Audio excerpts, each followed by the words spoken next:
everyone. Thank you for joining us tonight for the 14th presentation in the Presidential Lecture Series. We have Dr. Thomas H. Stolz from the University of Bremen in Germany here to present Language Endangerment, a Comparative Perspective. I'd like to take a few minutes just to introduce a few of our guests. First of all, of course, the President of the University of Guam, Dr. Robert Underwood. All right. The Dean of College of Liberal Arts and Social Sciences, Dean Selman.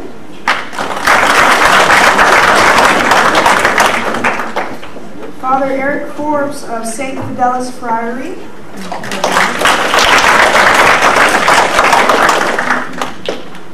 Former Senator Hope Cristobal. And Mr. Ronald Laguardia, Administrator of the Chamorro Studies and Special Projects. Now we're going to follow our usual format, which is after the presentation, we will have mics available. If you have any questions, we'll go ahead and try to station them in the middle, but I think we have 2 mics, so we should be able to move around. I'm the only one staffing this event tonight, so if you just signal me ahead of time so we can make sure the mics are available. Can you hear me? Yeah, but you didn't introduce Rosa Palomo, our teacher. We have a number of wonderful faculty here tonight, of which Rosa Palomo is one.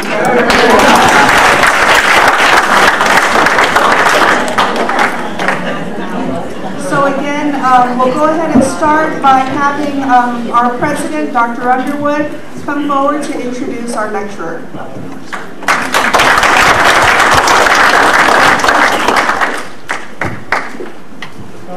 Buenas tardes, Afede todos ambos. This is the 14th in the presidential lecture series, and I started off by wearing a coat and tie in the hopes that it would take off. It hasn't yet, but hope springs eternal. But what we're trying to do through this presidential lecture series is, of course, not just provide the opportunity to discuss a wide range of issues by people who can really bring a level of consideration and discussion and thought to this. And so I'm very happy to help participate in this.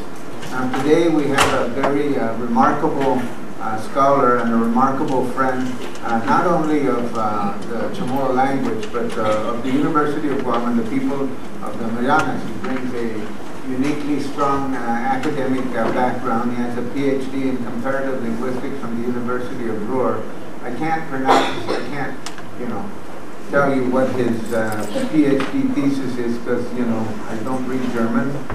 Oh, is there such a thing as a Creole model of language change? There you go. Now, he brings not only his academic credentials to this, and they're fairly extensive. He brings a stronger commitment to the issues of language survival. He's the primary organizer of the Festival of Languages. It was held 2 years ago, World Festival of Languages, that was held 2 years ago at the University of Bremen, in which I was fortunate enough to be invited. And a wonderful event which attracted lots of scholars and lots of issues for very small language groups. And in that process, we formed the Chamorro kind of a group of people who are interested in supporting the Chamorro language from an international perspective. And of course, Dr. Thomas Stolz is one of them, as well as many of you know, Rafael Rodriguez Bona, who is now, he decided to go into politics, so I don't know when he's going to recover his former self, because once you get into politics, you lose all kinds of perspective. Then you have to get out of politics for a while, and the world becomes clearer again. He brings also a unique level of support to the Chamorro language. not just his the sponsorship of the World Festival of Languages, but he helps other scholars to look into it. And so he has uncovered some documents, or actually through the work of his younger scholars, he's encouraged. He has found documents that are relatively important to Chamorro, and these will add a greater understanding of it. And when you speak to scholars, you don't really know where to begin. I said, you're a world-class linguist. He said, yes, but when I was going through immigration and they asked me, what are you doing here? I said, well, I'm going to be, I'm coming and visiting and talking about languages and scholarship. They said, oh, the president of the university is a linguist. And of course, I'm not a linguist. I know very little about it. My sum total of knowledge of linguistics comes from being a language informant, in which I just watched the linguist write a bunch of things every time I said something, and that formulates my whole knowledge about linguistics. So I come from it a little bit different. Of course, I'm very interested in the whole issue of language survival. And so as we discuss those issues today, as he presents his thoughts, language death is really what we're talking about. And the Chamorro language is not dead, but it is dying. And it's not an uncommon phenomenon. And there are lots of languages, and there's always, people always want to say, there ought to be a law. We just make enough laws that somehow or other this language will continue. Of course, it doesn't work that way in real life and in real practice. There has to be something more than just saying there ought to be a law. And so all the spirited activism that has been involved in it has yet to date proved to be insufficient in terms of helping make a nice, safe place for Chamorro. It's predicted that there'll be as many as 5,000 or 6,000 languages that will simply go out of business in the course of the next 5 decades. They'll just simply cease to exist. It is possible that Chamorro will cease to exist as a language other than in documents or in video by the end of this century. So it behooves us to pay close attention to this and to hear them out. So today we have Dr. Stoltzman, who will talk about language endangerment and will give us the benefit of his experience and his perspective. I present to you Dr. Thomas Stoltzman.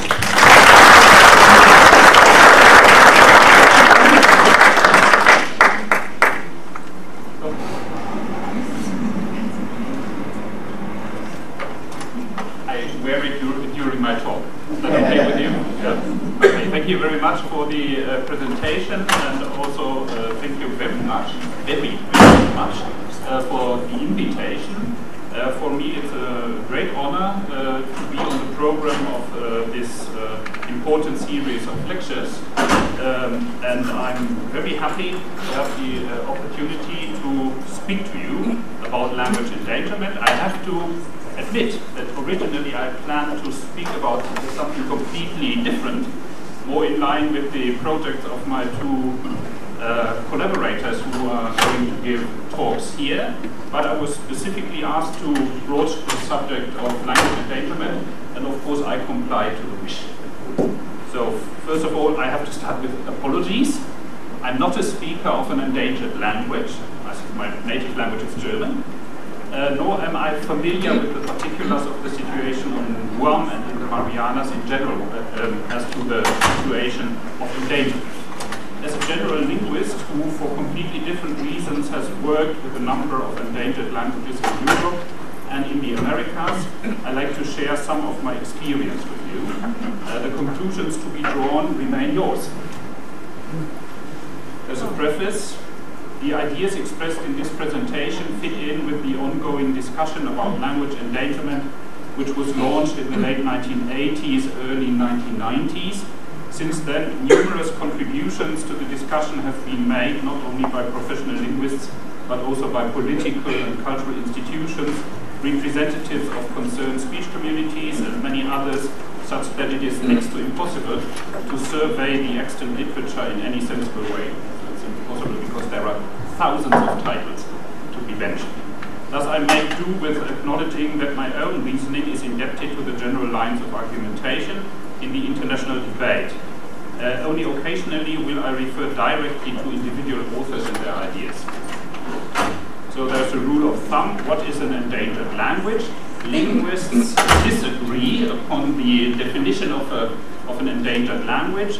There is at least one colleague of mine who claims that as soon as people have difficulties in using their language creatively to coin new words with the material of their own language, the language is already dying. And others claim, the other extreme is, as long as there is a single word in a written document that belongs to a given language, the language is still alive. So in between you find my own rule of thumb. What is an endangered language? A language is considered endangered if it is not handed down to the next generation in a way that guarantees the active daily employment of the language for all communicative purposes by the younger members of the speech community. There are further aspects of endangerment. Normally you find situations of endangerment only when there is competition with one or more prestigious languages, which causes language shift. So people decide, the multilingual people decide that the next generation of members of this society or community should better get along with the prestigious language and forget about the ethnic language. There is, of course, language contact in these situations. There's a lot of borrowing, so people take material from the prestigious language and use it in their daily discourse in the ethnic language. Then there is bi- and multilingualism. Many people complain about code switching, so that people speak language X, and while they are doing that, they switch to language Y because that's what comes to mind first. So you switch from Chamorro to English, from English to Chamorro, back and forth. And there's also diglossia, so code alternation. For some purposes, some functions in daily communication, you use language X, and for other functions, you use only language Y. So for the higher ranking, high quality functions of language, administration, international contacts, let's say also literature, written register, you use the prestige language, and for the family inside the home, you go on using the ethnic language. That's the situation of the diglossia. Then there is normally in situations of endangerment of languages a social, political, and economic asymmetry. Those who speak the endangered language are less better off socially, politically, and economically than the native speakers of the prestigious language. Normally, that's a rule of thumb. Then there is the effect of linguistic self-deprecation. Speakers of the endangered language have a self-image that doesn't really appreciate the use of their own language. So they think this language is perhaps the reason why we are socially, politically, and economically less well off than the other people. So this, our own language, something is wrong with our language, and we should perhaps give it up. Then very often there's the absence of standards and norms. So many of the endangered languages have never been written languages in the past and are only recently put into writing praxis, and there are no established standards for these languages, and sometimes the standards and norms are lost. So way back in the past there were standards, but people have forgotten about them because the language has not been used in school, for instance. So you're not formally trained in your native language, you're only formally trained in the prestigious language. And this leads to attrition and obsolescence, two linguistic terms, meaning that people don't remember certain constructions, constructions, words and meanings in their language. So they lose part of their competence. And this can go on as far as that people only, when you put a revolver to their chest, make an effort to remember how this particular construction was in their language. They can't remember, they have to ask others. They said, yes, my grandfather knew that, perhaps we should ask him. So that's a very common situation. So then there is a very emotional debate about this. Language death is loss of what? There is the so-called Humboldtian point of view. That's the term refers back to a German language philosopher of the 19th century, Wilhelm von Humboldt. He claimed that with each language that becomes extinct, a unique perception or construction of the world is lost. Because how people perceive and conceive of the world is encoded in and determined by their language.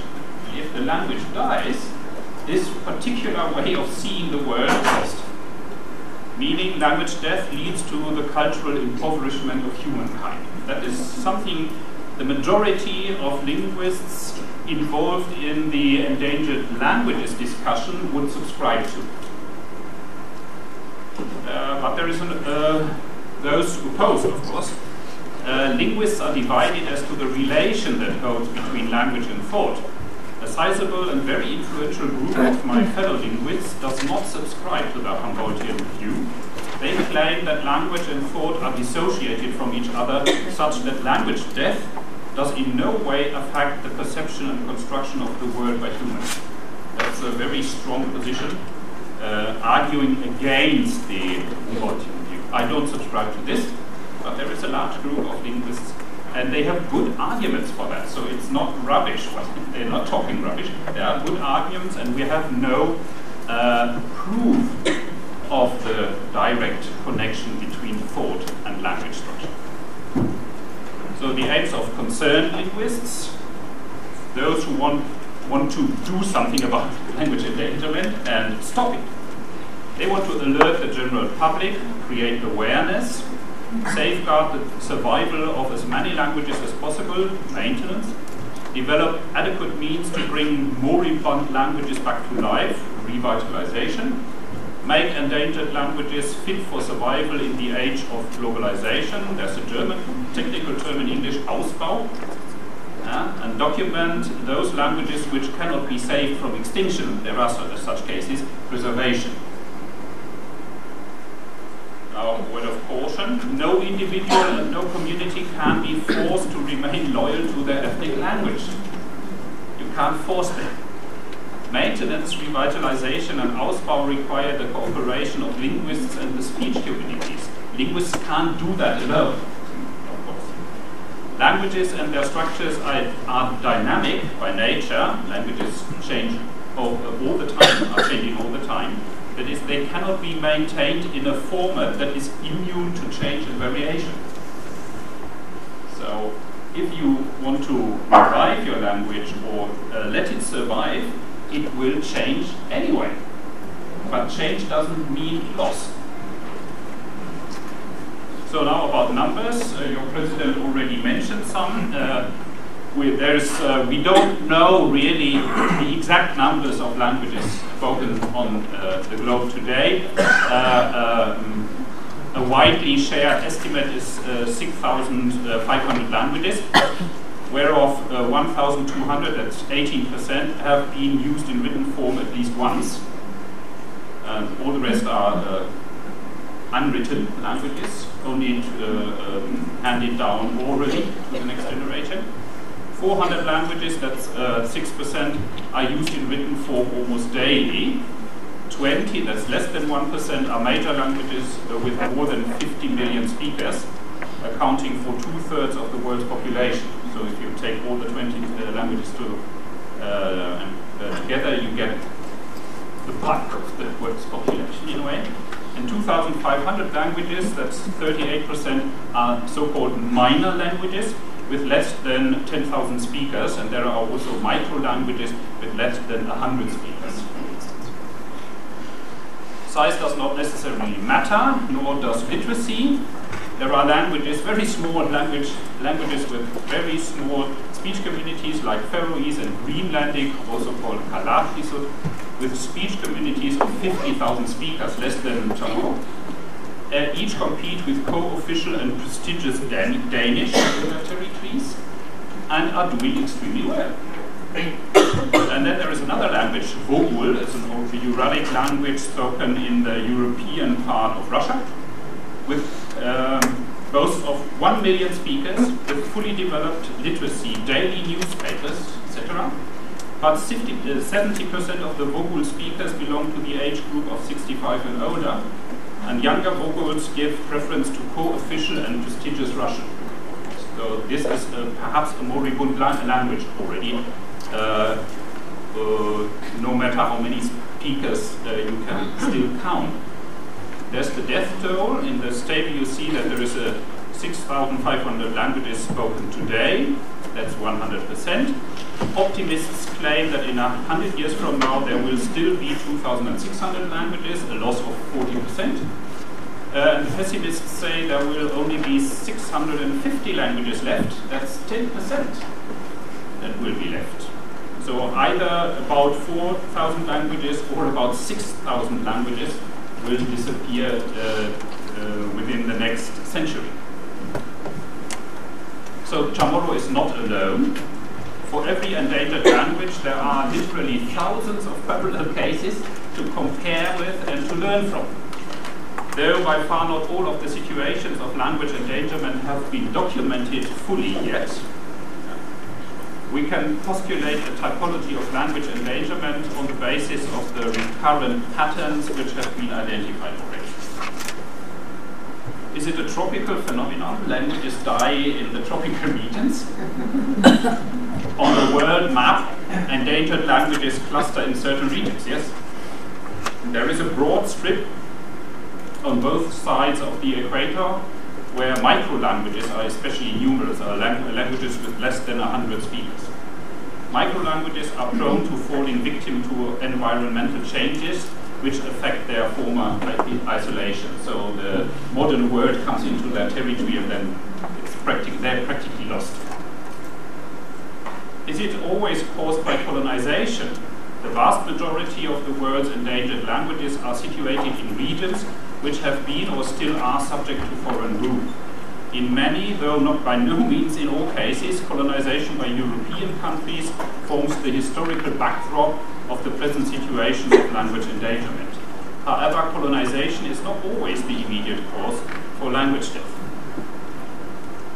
So post-colonial factors as well, the boundaries drawn by the colonizers remain largely unchanged, in the case of Africa, for instance.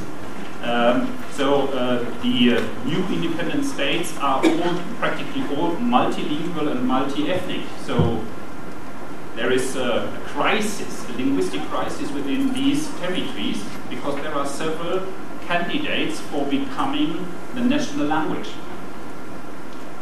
Then there is ideology, of course. There's still the belief that if we are one nation, there's just space enough for one language. We need one language for one nation. And then there's common heritage from the colonial past. The language of the colonizers is interpreted as the language of independence or liberation because the liberation movements used the language of the colonizers for internal communication. So it was the language of liberation. Language of supposedly higher cultural or economic quality, that's very typical of former French colonies, but not only of French colonies. So speakers of French are considered to be able to conduct work of quality and take in positions that are important within the state and the state administration. French makes you fit for these tasks. And you can use this, the language of the colonizers, for creating and marking social distance and the creation of the elite. So the French speakers and the non-speakers of French in Africa, for instance. And then there is a factor as well as the presence or absence of a sizable group of native speakers of the colonizer's language. So if there are a lot of English speakers, native speakers in the former colony, they of course have an impact on the linguistic shape of the country. If the language is only there on paper as one of the co-official languages, chances are that the other groups are prove stronger than English in that case. So why language death now for Chamorro? Chamorro has survived Spanish, German and Japanese colonial rule, though not exactly in its purely Austronesian form. The language and its speech community thus should be strong enough also to master the present precarious situation in which they are experiencing pressure on the part of the dominant and internationally successful English language. So you have experience with being linguistically under pressure. Something must be done. However, the overall conditions determining the linguistic situation in the Marianas have changed dramatically. Today's demographic, social, cultural, economic, political factors are different from those which prevailed during the Spanish, German and Japanese eras. This means that the Chamorro language has to face new and more serious problems which call for new strategies to being solved. So, one idea is not to repeat the mistakes others have committed already. Can language death be reversed? Two internationally renowned cases. Hebrew has been reversed, so the language was practically dead. It was just in use for religious purposes, but not in everyday communication. And with the foundation of the State of Israel, there was a chance, a historical chance, to reintroduce this language as the common language of the state population of Israel. This is a unique case. Then the other case is Irish, where as soon as Ireland became independent of the United Kingdom, the new government put a lot of money in reviving the Irish language. It was about to die at that time, and they wanted to make Irish the language of Ireland. English should be used only as long as Irish hasn't taken over.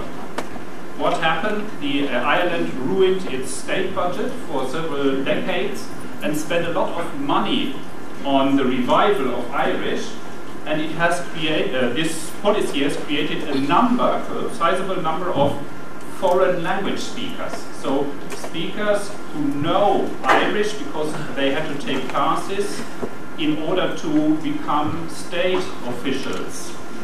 Without knowledge in Irish it wasn't possible.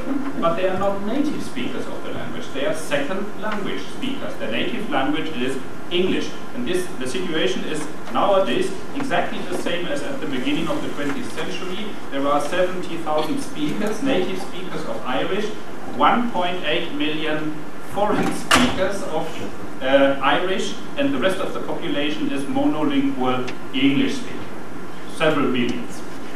So, there's a case of good practice. The Welsh are very successful in what they're doing for stopping the language death situation. I will talk about Welsh later if there is still time. Bad practice, there is a plethora of bad examples all over the place, examples of decisions taken by the speech communities which either failed to have the desired effect or even turned out to add to the threat to which their language is exposed. What I will do, since we are talking politics, I dare not judge any of the measures that have been taken, are currently being taken, or are envisaged to be taken in the future to secure the survival of Chamorro. I'm no local politician, so I can't be involved. I have no inside knowledge worth speaking of. Only the speech community is entitled to decide in these matters. What I can offer is a small selection of parallel cases of language endangerment in which those who want to preserve their ethnic language put their money on the wrong horse, in a manner of speaking. My home country, Germany, is a multilingual country with 6 officially recognized autochthonous linguistic minorities. There is Low German, it's no dialect of German, don't get misled by the language name.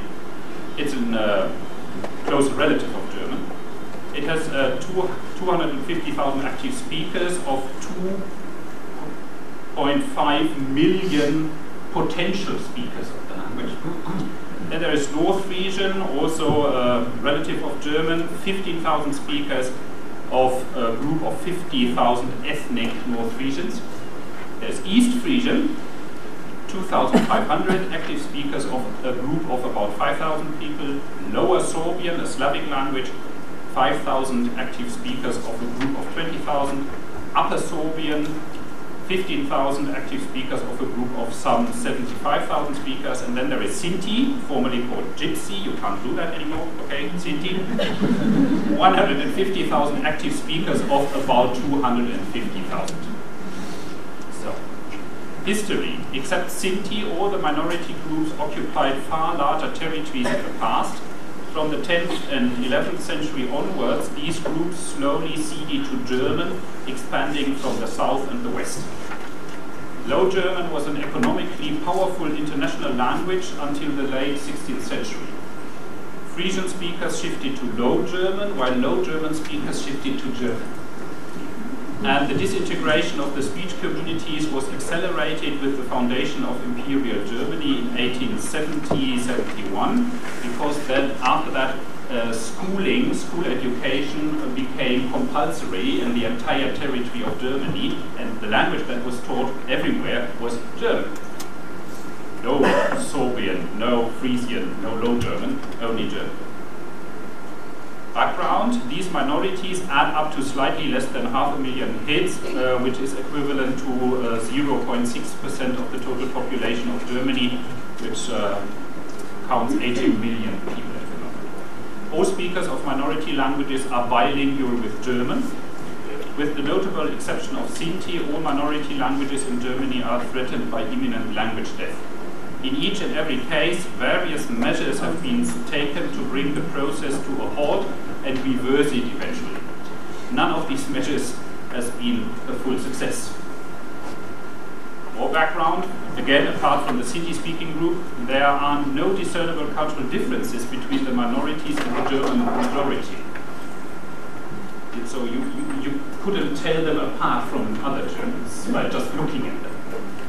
None of the minority has a territory of her own. All are living in cohabitation with German monolinguals.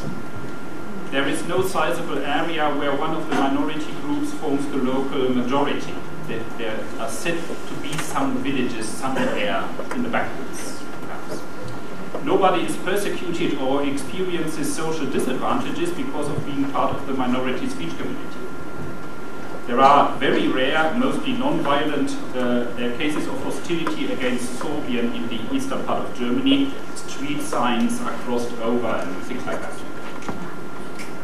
In significance, the general German public either ignores the existence of these minority or takes no interest in them at all. Cultural events are mostly in-group activities. If there is a Low German festival, it is there for the Low German speakers, not for the German speakers. Publicly funded institutions for each of the minorities have been created. They are notoriously undermanned. People working there are mostly part-timers, freelancers, and honorary workers.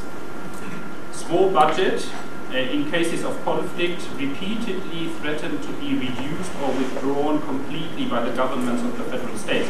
So the federal states put together a budget for these groups. And sometimes they use their vote, some of the federal states, their vote in this budget to make their own kind of language policy. Fight for claims, of course. Again, officially subsidized institutions do not suffer others to act on behalf of endangered languages. So there is the official institution, and they don't suffer anybody else to do similar things for their language. Education. There are university chairs for Frisian in Kiel, Low German in Hamburg, Münster, Rostock, Göttingen, and Sorbian Leipzig in urban centers outside the main areas of the minority groups, so sometimes even far away. The chairs are occupied by outsiders, people who have learned those languages academically, not natively. An intellectual elite is lacking. To teach Lower Sorbian, for instance, the speech community had to rely on Upper Sorbian teachers, and they didn't like them because of religious reasons and so on. Speakers of Lower Sorbian denounced them as speaking a distorted, heavily Germanicized variety of Sorbian, which their children are openly discouraged to learn. So they go to school, have an Upper Sorbian speaking teacher, and the parents at home tell them, don't speak like that, because that's the wrong variety of Sorbian. Practical language courses in the minority languages offered by various universities, even my own university, are overwhelmingly taken by elderly people who want to hear again the language of their youth. There are hardly any young people in these classes. And there is also racism, some cases of racism, on the part of the speech communities of the endangered languages. Parents complain about Turkish pupils participating in the optional weekly 1-hour class of Low German in districts of Lower Saxony, because Turkish children, pupils, don't belong to the ethnic group. The multicultural paradox in Germany. There's a kind of exotism. There are several widely known media stars of partly African origin who are Low German native speakers or very good second language speakers. They are used by Low German institutions to prove the modernism of Low German culture. At the same time, some of the best speakers, prize winners in Low German contests, are of Kurdish, Persian, Turkish ancestry and fail to get any support by the speech community. Then there are legal issues. Since 1994, the member states of the European Union have signed the European Charter for Regional and Minority Languages. Each European Union member state is legally bound to provide the necessary means to allow the use, teaching, propagation and development of those languages within their territory which have been declared regional or minority languages by the EU authorities. This status is officially acknowledged for all of the 6 minority languages in Germany. Enjoy your rights. The minority languages are recognized in the constitutions of those federal states, not in the central, federal constitution, only those of the federal states of Germany where the speech communities are situated. Contrary to the expectations of the minority speech communities, this is and remains a purely symbolic act as long as nothing concrete follows from being mentioned in a constitutional text. They are just listed, enumerated. This is a language of our federal state. Everything else beyond this act is going to create costs in terms of money and energy to be invested, and the federal states of course want to avoid having additional costs. Further symbolism, there are sometimes bilingual road signs. Then minority languages, a language service in the local administration. So you can find a state official in some places and ask that your problem is discussed in Sorbian. So there must be a Sorbian speaker present. But that's not provided by all of the city communities. Only in some places you find this possibility, and we asked some of these bilingual local administrators in a region nearby Bremen, where there should be service in Sartaf region, in the East region. They said, yeah, we are sitting around for hours on end and nobody ever knocks on our door. So. Then there is optional minority language instruction in primary schools, 1 hour per week. It's optional. Visibility in the local media, half an hour daily on the local radio stations, weekly column in a more widely read newspaper, but no TV coverage, for instance. Public cultural events, theater, festival, and so on, but mostly for the group of active speakers of the endangered language. So nobody else joins them. importance. All these and many other activities are welcome, and their contributions to defending the cause of the endangered language are duly acknowledged. However, none of these activities have created a single new native speaker of the language. What they have achieved is a stronger, though still relatively weak, presence of the language in public life. A potential pitfall: those who are in charge of acting on behalf of their endangered language think that symbolic actions render their languages more attractive to those members of their community which have lost interest in or were never taught the minority language. Since the success is almost nil, a lot of money and time that could have been spent on more promising measures has been wasted and continues to be wasted. Because if the number of native speakers is still going down, all these measures have not had any success. Why? The addressees are mostly adults who are encouraged to relearn the minority language as a foreign language.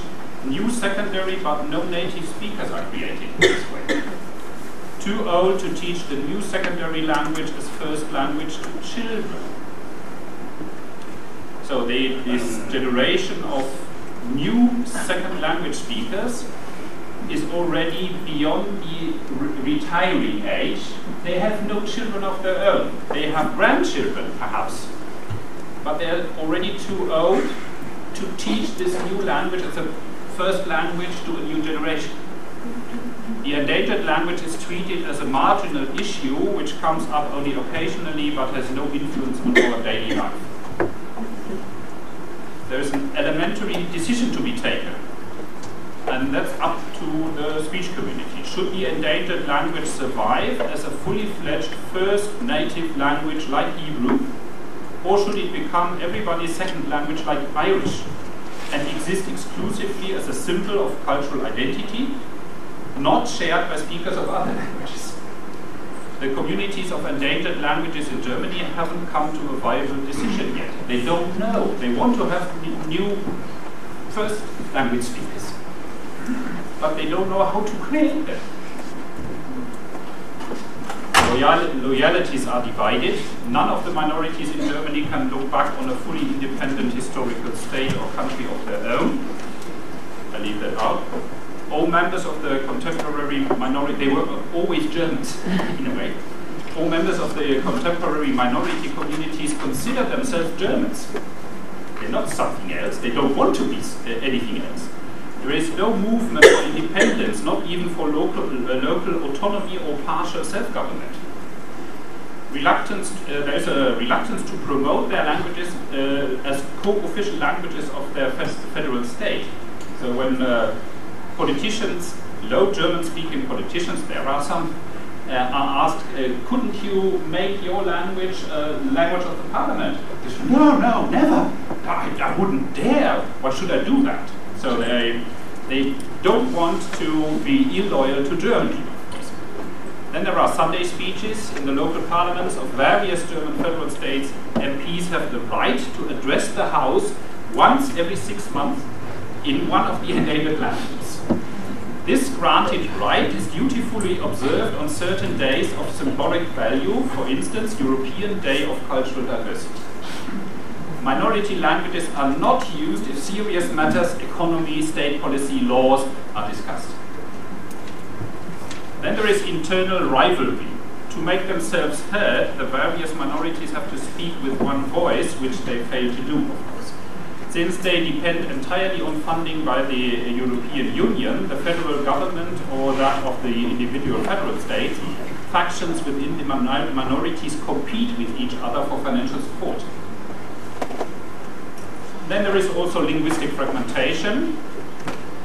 If I say Low German, the one homogeneous Low German doesn't exist.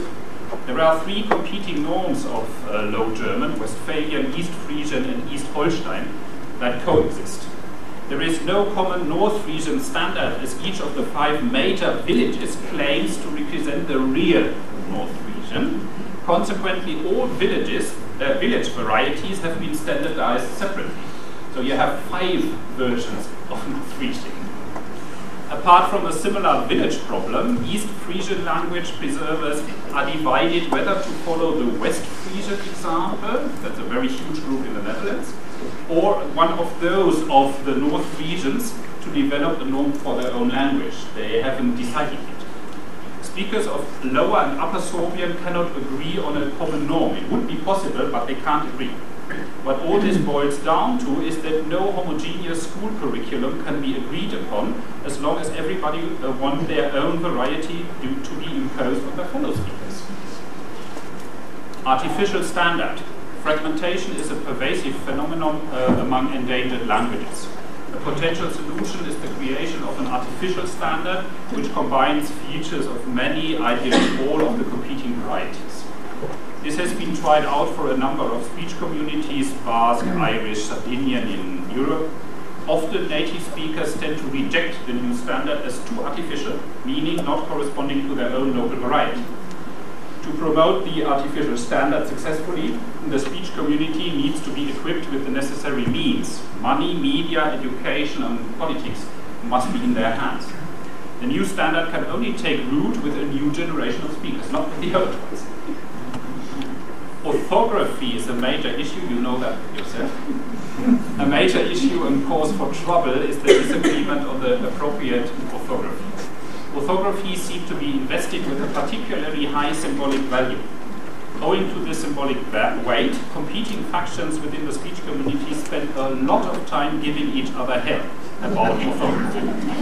Many of the issues are still pending and alternative orthographies often coexist. Every other week a new proposal is made. Graphic loyalty is one case. Especially important is the distance that separates the adopted orthography from that used for German. There are pro-German factions which propagate the application of the German spelling rules to their language, although they don't fit the language, but anyway, because they're loyal to Germany. And there are anti-German factions which point out that orthographies used beyond the German border, perhaps the Dutch orthography, might be better suited to represent their language. Then there are traditionalists who want to revive systems that have been in use in the past down to the Middle Ages. And then there are inventors who come up with unprecedented new systems. There are so many, but I'm just focusing on two. There are so many options. For instance, Upper Sorbian could use the Czech. There are some suggestions to use the Czech orthography for Upper Sorbian, Polish orthography for Lower Sorbian, the Danish for North Frisian, or the Low German of the East Holstein variety for North Frisian, or Old Frisian for North Frisian.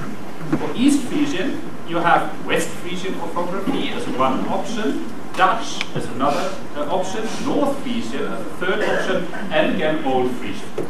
And then Low German, either Dutch or Old Saxon. On practically all, or in the North Frisian, East Frisian, Low German, all opt for German instead of any of the other possibilities. Now a footnote has to be made. The history of scriptural systems demonstrates that simplifying practically any orthographic system can be used to represent any kind of language. So there's nothing natural about a certain choice. This does not mean that there are no qualitative differences at all. However, the coexistence of different orthographies for largely similar languages suggests that the choice of orthography is of secondary importance. If you look at the Dutch orthography, that's a language very closely related to German, and the German orthography, they are worlds apart. Nevertheless, the languages structurally are very similar to one another, but you can use different orthographies to represent. Other causes for internal dissent. The boundaries of federal states cut across the territory occupied by the speech communities, such that, for instance, Sorbians of Brandenburg, that's one of our federal states, do not volunteer to team up with their fellow Sorbians in the neighboring Saxonia, because there is a historical boundary. Religious differences put an obstacle to unity. Each of the endangered languages is divided into at least one Catholic group and one Protestant group. And they don't want to work together. Age differences even more seriously challenge any attempt at saving the endangered languages. I will talk about it in a minute. Except Sinti, all minority communities display a statistical disproportion of the age groups. Elderly speakers oust younger ones by the score. The typical speaker of an endangered autochthonous language of Germany having reached retiring age. So there are the generation conflicts. That's very serious. Today's generation of mostly elderly fluent speakers of Lower Sorbian reject the variety of their language employed by the younger speakers because of the huge number of words of German and English origin. If that's the form in which Sorbian shall survive, then it better die out immediately. That's what they say. Young speakers of Sorbian are openly discouraged to speak their ethnic language as they please because it's wrong. They do not want to go to the pains of relearning their language according to the elders' liking and therefore increasingly shift to German completely. If I can't go on using my language as I feel home with it, I take the other language. I already know the other language, and I control it much better than the language the elders complain about. The language the elders complain about. There is a certain anti-modernism in the German case. This dichotomy of old versus young is further enhanced by the following factors.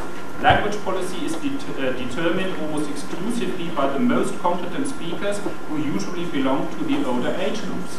So there are no younger speakers involved in the decision taking.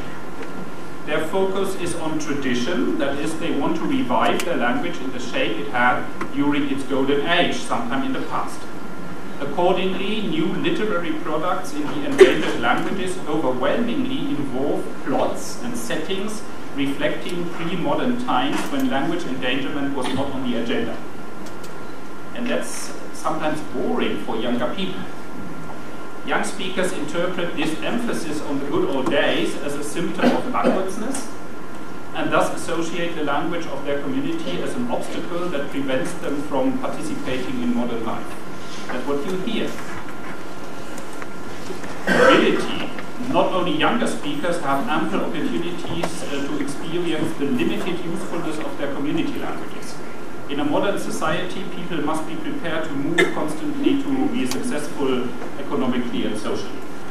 However, outside their home villages, German can be used if one wants to be understood. You can't use North region if you have to work down south in Germany. You have to use German. The same applies to all the other minority languages. As soon as you leave the region of your home, in a way, you have to use German. Urbanity. Young people associate their ancestral language with rural culture and the life of a provincial village. In a highly urbanized country like Germany, where 80% of the population live in cities, which function as economic, social, cultural, and political centers, this rural flair of the endangered languages does not appeal to the taste of most of the young generations. Modernize. The question to be posed is whether or not the language can survive without the cooperation of the young people. To induce them to cooperate, it is certainly not advisable to impose a form of language on them which they do not feel comfortable with. What that means is that the language should accommodate to the people's needs and not vice versa. There are niches. The endangered languages are largely confined to a small segment of the functional domains of language. Their stronghold, if any, is the family and the oral register. Spoken languages. At home. In writing, new texts belong overwhelmingly to the genre of comedy. In Germany, that's the case. Of comedy and reminiscences of the past. So you can't really use Low German for any kind of serious literature. As a German speaker, I can read Low German text. I always laugh if people try to convey serious information in Low German. When used outside this genre, their use appears stilted and inappropriate to many. This is due to two factors. The languages are associated with comedy and thus make the reader laugh, no matter how serious the content of the text is. That's the case of Low German. I'm talking about Low German and the Frisian varieties, because some Germans could read these texts and then, understanding it's about some serious matter, they find this doesn't really go together. The language and the content. Many of the literary products are not original in the sense that their authors have developed the text mentally using the endangered language. What is commonly done instead is that the texts are created first in German and then translated into the endangered languages. This also holds for many prize-winning pieces of literature of the last 30 years. Conquer new domains. To break free from this confinement, the communities under scrutiny have formed committees whose task it is to develop new vocabulary to allow the speakers to talk about the paraphernalia of modern life, computer, sports, pop culture, economics and so on, without being forced to resort to German. These efforts are always lagging behind because of lack of funds and manpower. Culture and society are developing on a very high speed in a way, and then you come up with a tiny dictionary of computer use for North Frisian when there are already new terms internationally that aren't included in this dictionary, for instance. Moreover, there are as yet no institutionalized ways via which the members of the speech communities can be made to learn and use the new vocabulary, because the languages aren't taught at school. Efforts. What turns out to be one of the major, if not the most serious obstacle for language maintenance, Ausbau and revitalization is the demand that is put on the average speaker to change their linguistic habits for the benefit of their language. They already know a language, the prestige language, which allows them to live comfortably in the world. Asking them to take the extra effort to accommodate their ethnic language to patterns developed by others is often asking too much. No disloyalty. In the Irish case, for instance, the average Irishman doesn't take the effort to learn Irish, but he or she still wants that the language survives into the next century, because that's our language.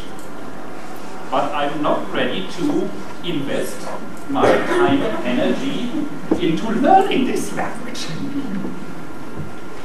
Then there is purism. For many indigenous languages of the Americas this time, it is reported that attempts at a wholesale replacement with often newly coined Amerindian elements of the at times thousands of loanwords from Spanish, and Portuguese sometimes, or Spanish, have a detrimental effect.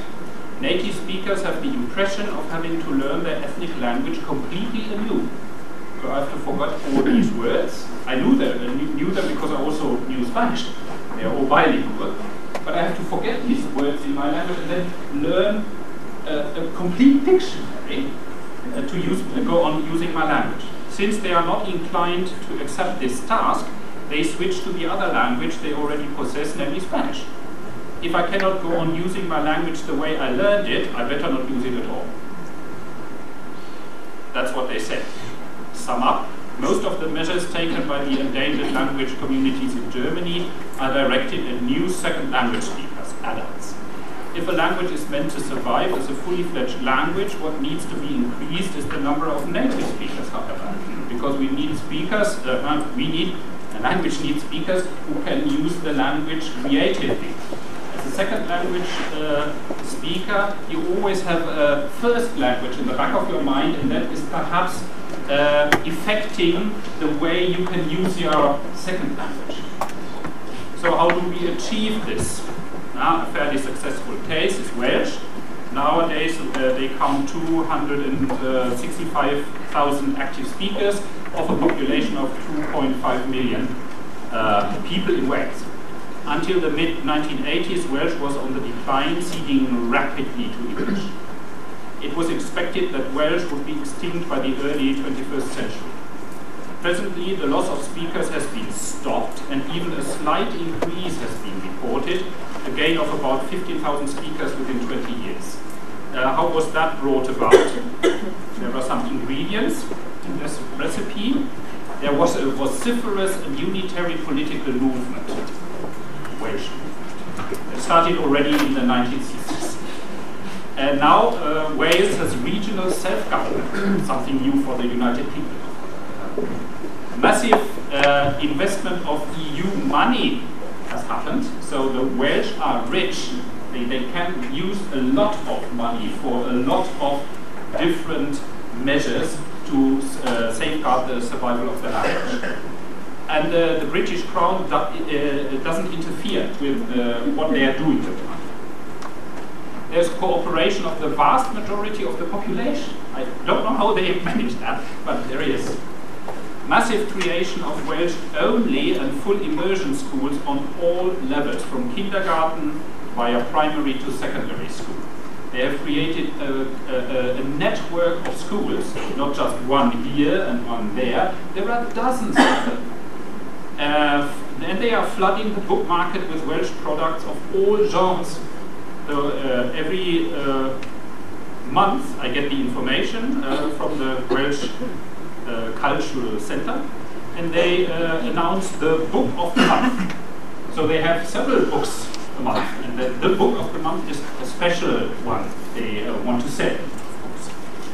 Then there is a taking over of the media, pop culture, and sports. So there are sports reports entirely in Welsh. So if you watch a rugby match, a national sport in a way, you don't have to rely on the English version. You can have a Welsh report on live report. And then they are undertaking a wholesale modernization of the Welsh lexicon. There is Welsh for business Welsh, for instance, intermediate business Welsh, and advanced business Welsh. You can have this. They are making public administration fully bilingual in Wales, creating communication situations in which it is compulsory to use Welsh. So the poor English speakers who wind up in a police station where there is only Welsh-speaking person. So that's very funny. Then they are talking international free enterprise into supporting the cause of Welsh. Coca-Cola, for instance, is one of the cases. All the advertisements in Wales are in Welsh. Accepting, that's very important, accepting young people's Welsh, so-called street Welsh, as a legitimate variety of Welsh. It's not a deviant, depraved, distorted variety. It's one of the forms in which Welsh exists. There was no attempt at purifying the language, no matter how many English words have been made into the lexicon. It is impossible, because if you look more closely at the Welsh lexicon, even those words Welsh speakers would accept as clearly Welsh words. Most of them have been borrowed from English since the early 10th or 11th century, so up to 90% of the dictionary would have to be rewritten with creating new words, and people would, of course, then surrender and not use Welsh anymore. And then convincing parents of the necessity to teach Welsh to their children beginning in their early infancy and postpone the learning of English to primary school. Money and manpower. To do as the Welsh do means that you need to have access to huge amounts of money, really huge amounts of money, to support as many activities as the Welsh have been able to coordinate. Furthermore, money alone is no remedy for the precarious situation of an endangered language. You also need people to implement the measures. And these people have to be appropriately trained. If money and people are scarce, before any of the more expensive measures is taken, it is of the utmost importance that the language continues to be handed down from one generation to the next. As soon as there is a generation gap, it's very difficult to make the next generation learn the language natively. How could this be done in the first place? Parents must be encouraged to take care that their children learn the language actively and passively early on. In this phase of their life, children can also be taught to value the language to keep it alive. And then, creating new native speakers is the basis for all further developments. However, having more people does not automatically mean that the language flourishes. To this end, it must be used as often as possible. That is, people must be made to employ it whenever possible. This can be best achieved by making the use of the language compulsory in certain situations, such that the language is unrivaled within at least one functional domain. So, one could make a 4 years plan and declare everything in the post office has to be done in, let's say, Welsh. In Welsh. No matter whether you are a Welsh native speaker or an English resident in Wales. You have to do it in Welsh. If such situations are created, the incentive is very strong to learn Welsh or not to use the post office. Oh, another day. Yeah. From there, more functional domains can be claimed for the language, expanding the territory, that its employment for all purposes becomes normal. It's not the odd case, yeah, but it's normal. And the competing languages must not be prohibited, nor should there be fines for the use of the other languages. That's, of course, something that's the reversal of aggressive behavior. Bad luck. Taken also these points into consideration, it is hardly conceivable that except Sinti, any of the endangered languages in Germany will ever recover. This is perhaps the fate of many other currently endangered languages in Europe and elsewhere. However, this outcome can be avoided. Good luck. In situations of language endangerment, time is very precious and should not be wasted on too many side issues.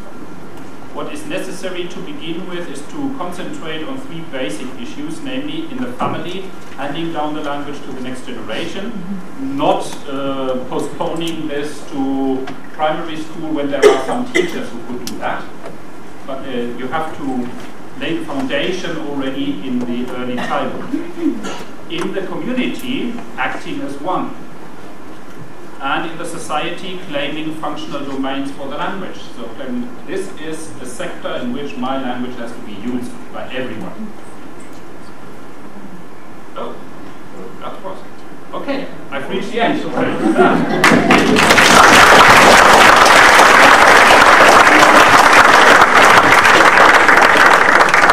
Thank you very much.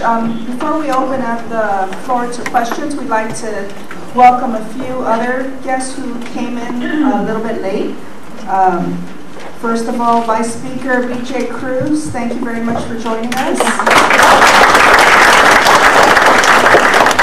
Senator Benjamin Pangilinan, thank you very much for joining us.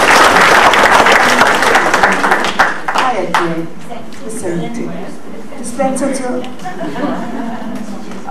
The Honorable Bruce Hong, Director of the Taipei Economic and Cultural Office. Former UOG President Dr. Jose Cruz.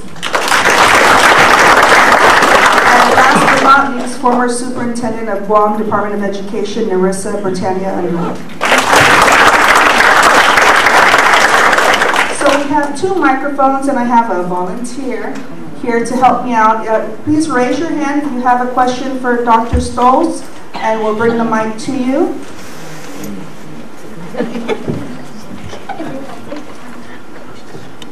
In the back. If anyone else has a question, please raise your hand, and that way we can keep the mic moving.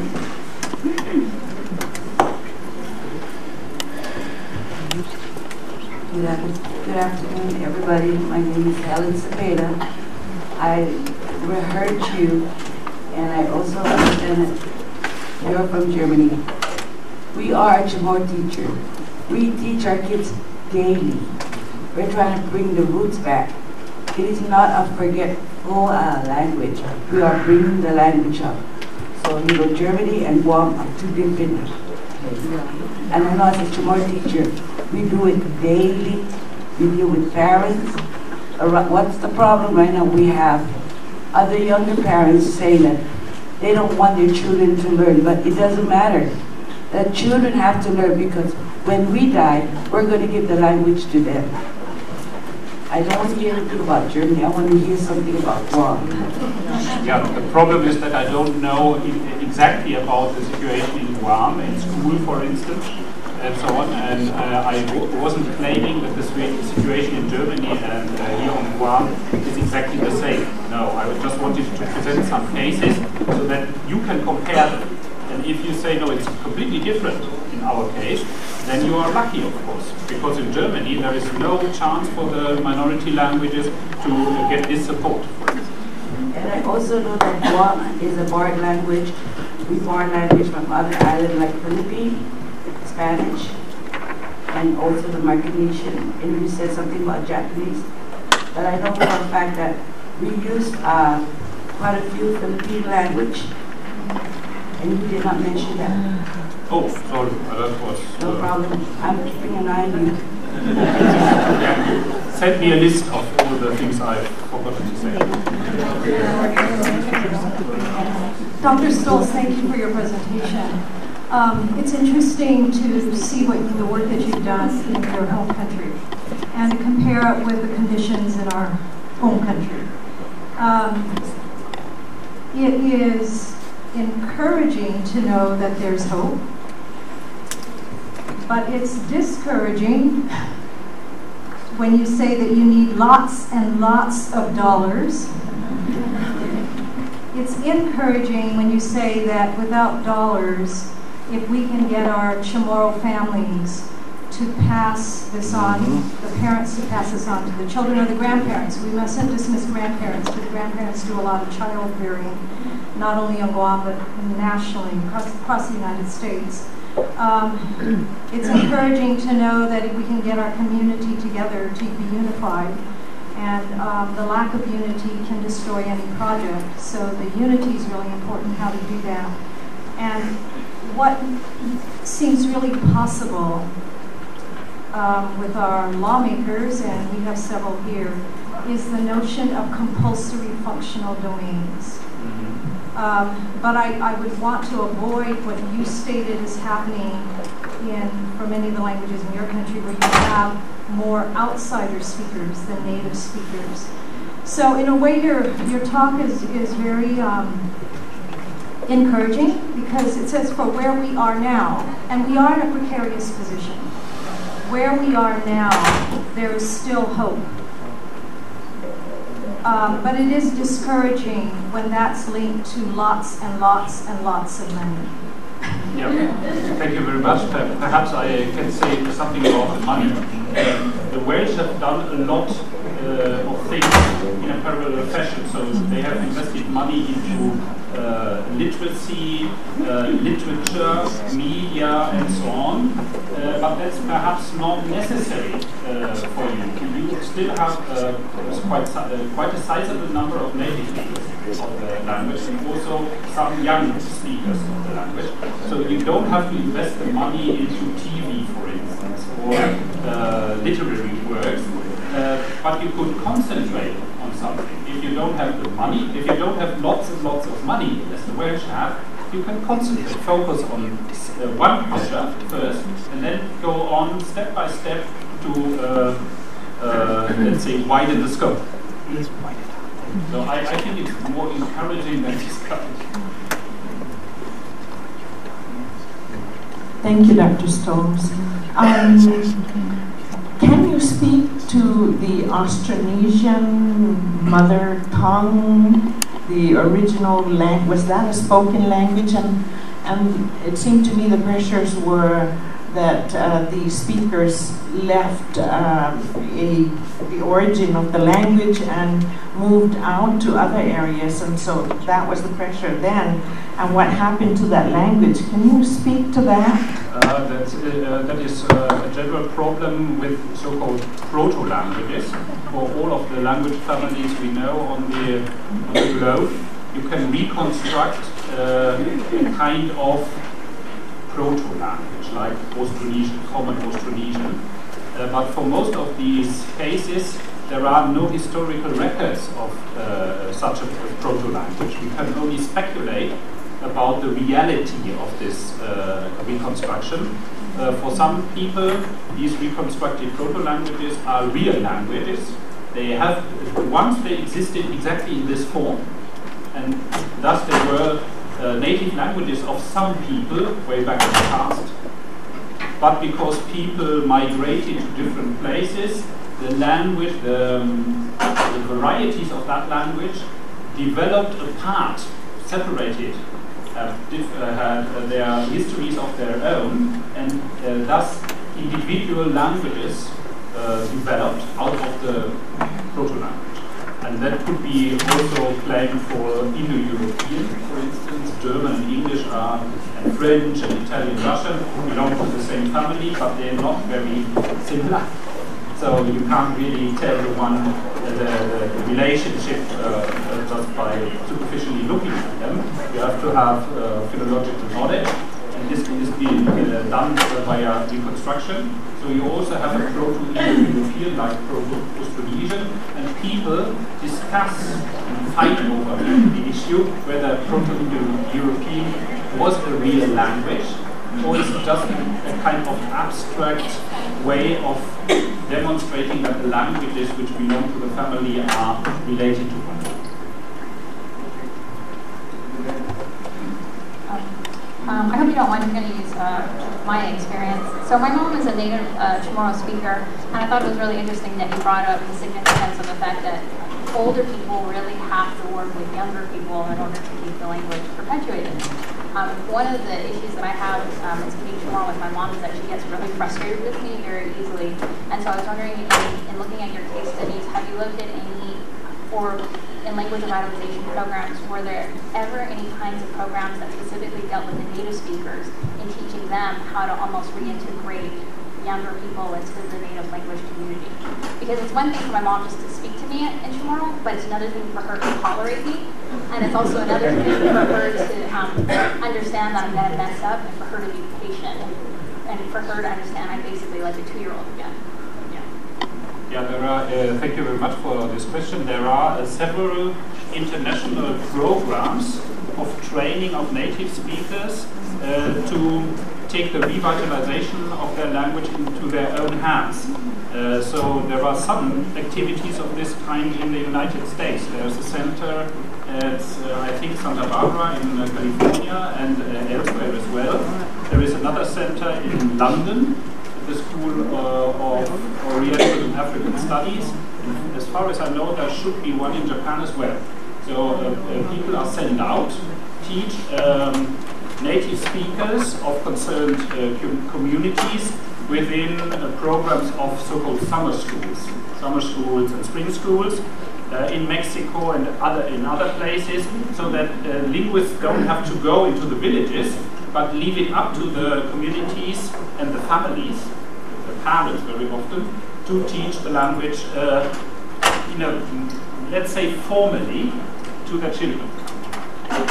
Those programs exist, yes.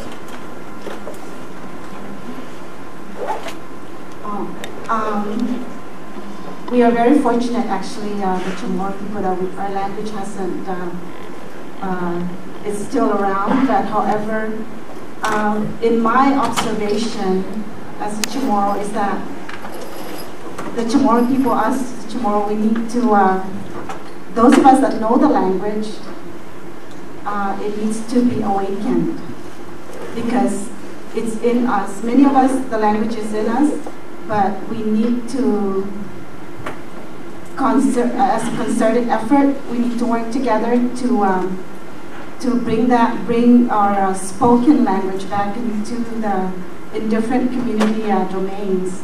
And there are so many opportunities out there to do that.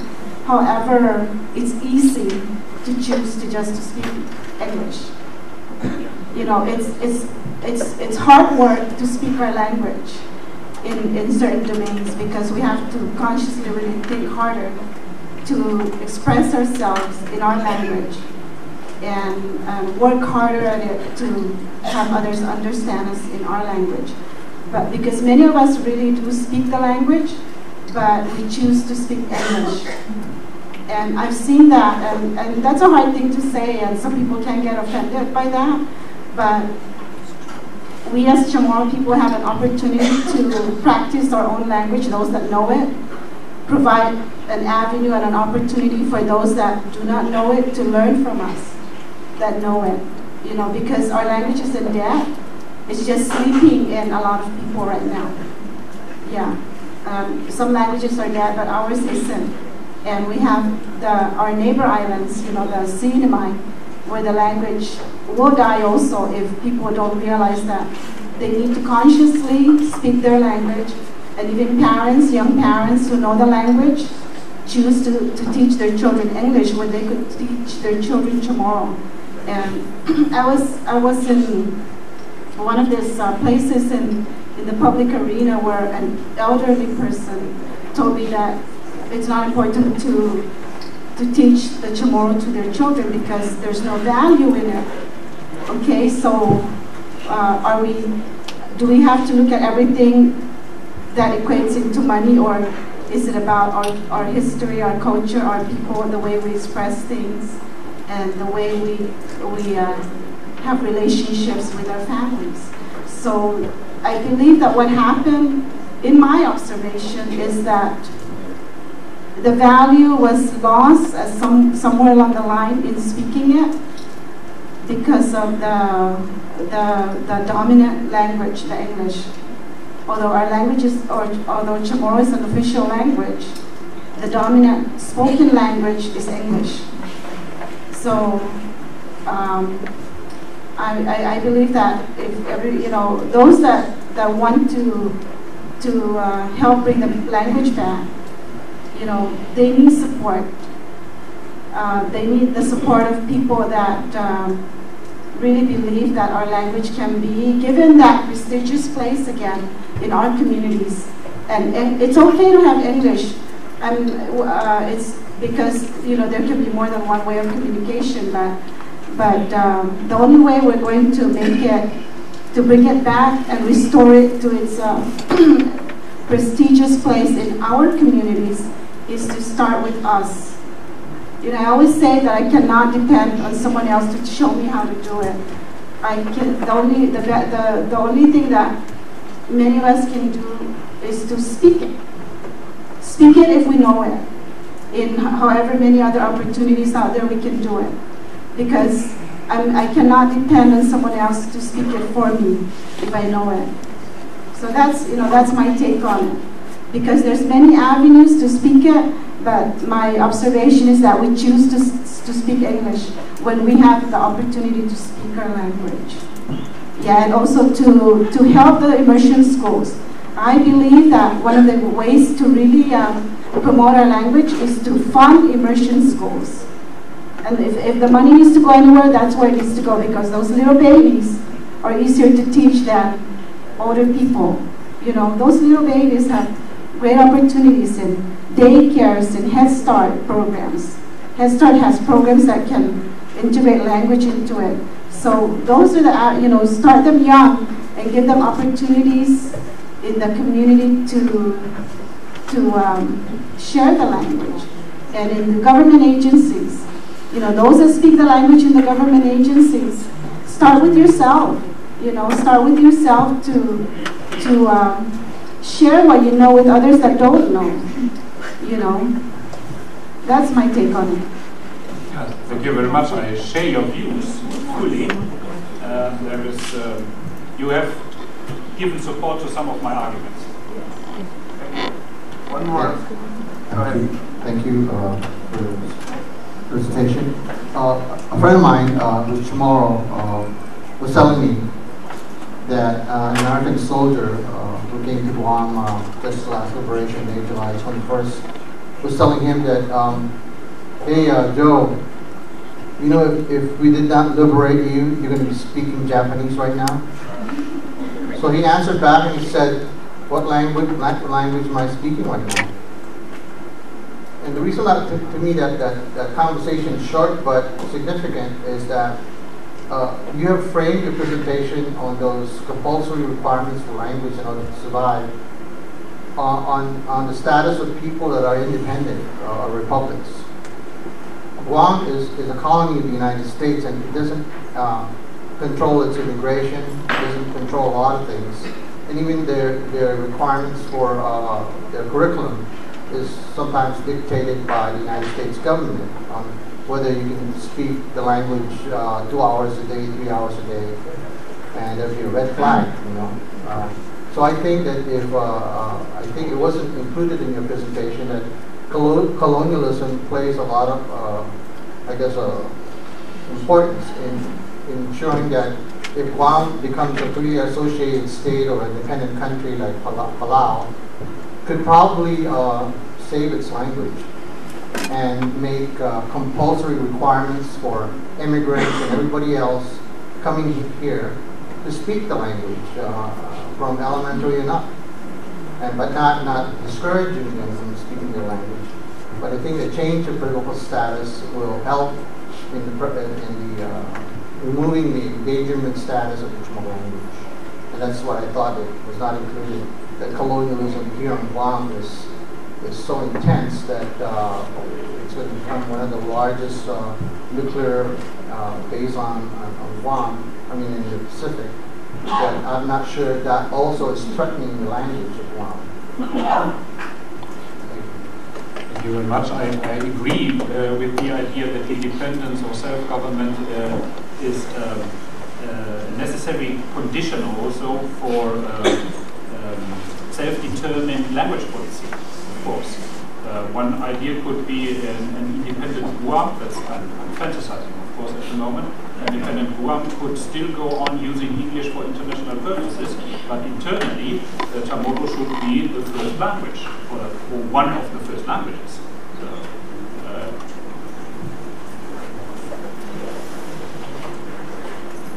thank you very much.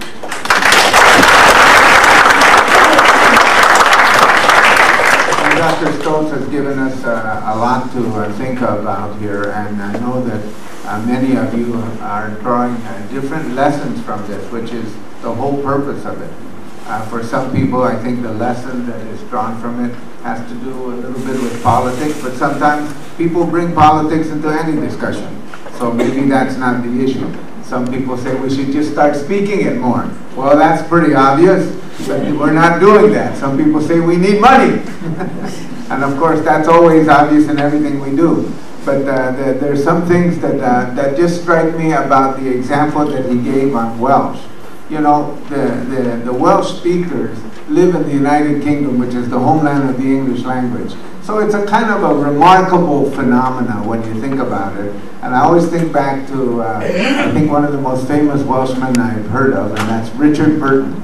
And so they always ask Richard Burton, the actor, when are you going to teach Elizabeth Taylor how to speak Welsh? Says, well, Liz Taylor is like most Americans. They just have trouble learning another language. And so there's an ambience to this. But I want to say that what I found most striking for me, and maybe I was thinking in another direction, is the fact that in addition to doing immersion programs and trying to create those speech communities, is the acceptance of street Welsh and the fact that these languages that continue to sell themselves as languages of tradition rather than languages of usage.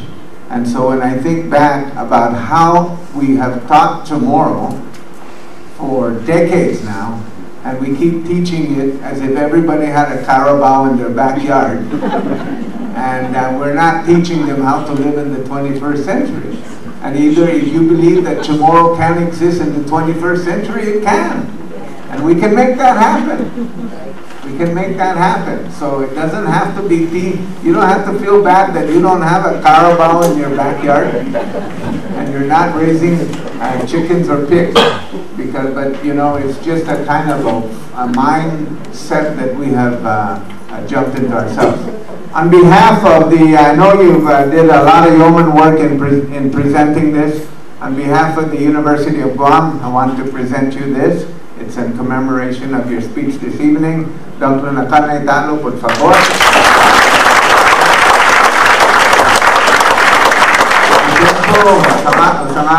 You know, Tomas, Thomas, Chamorro.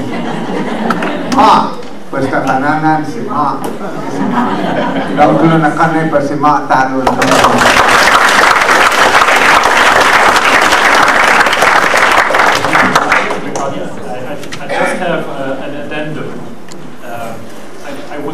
arguing completely against the traditional part of culture and language. For the Welsh, it's very easy. They accept the street Welsh, the commonly used written Welsh and spoken Welsh, and also a kind of high register that is used for certain purposes. So if there is a cultural event, they still use that. But there is no competition between these styles, so that people are denigrated for using street Welsh, for instance. It's still Welsh. If that's possible to accept all the styles as part of the same language, then you're on the right side. Because I know we're very interested in the history of the Chamorro language. So why don't you just tell us a little bit about where your presentation is tomorrow and what it's about. Oh, I'm sorry. My presentation was last week.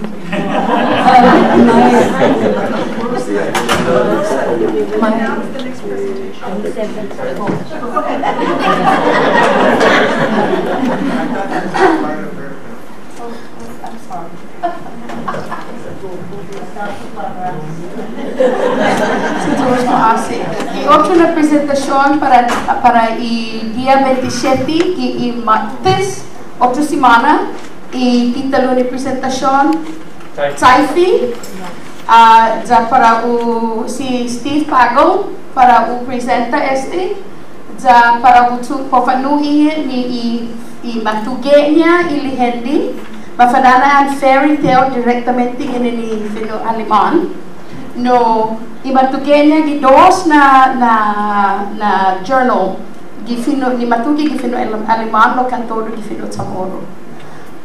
For those of you who did not understand that, I want to make sure that you show up. I think this will be exciting because Steve Pago, who is also part of the Chamorrica project, I think I put the stress in the other syllable for me, using my Chamorro stress rule, but Chamorrica, it will be on Tuesday, the 27th of September next week, and it will be at the class lecture hall at 6 o'clock. 6 o'clock. 6 to 7:30, 7, and then there'll be questions. Okay, that's about the only languages that I can announce that those are that.